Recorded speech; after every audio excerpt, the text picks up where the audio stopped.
माटी लाई देकर बनाई भौरन हे बेटा धर्मराज तुम्हार 5 जन होगा 5 कतका दिन में तुम्हार माटी सके हूँ अब कतका दिन में हाथी बना तब कतका दिन में मारो माटी सोन की आज इस समय धर्मराज कहे चिंता मत कर दाई अरे चिंता काबर नहीं करूंगा आज चारों भाई ला जाना थे एक दिन बाद कुंती बैठे या जांगल में हाँ भाई आज भीमसेन पहुंचे नदी चोटका बोले लगी दाई जब तो देखता तब ला बड़े दाई गंधारी हाँ अच्छा बैना बात के गए तब ला तलो उदास सुन के बोले बेटा भीमसेन आओ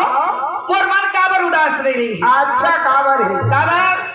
100 भाई दुर्योधन है हाँ जे मन नक नक माटी ले जेकर बने भौरन हाथी वाह भाई अब वो हाथी में चढ़ा के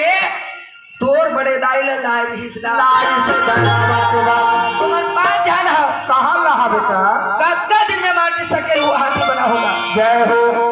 भीमसेन कहे दाई काहे त एकर बात सोच ओ बहुत करत था जी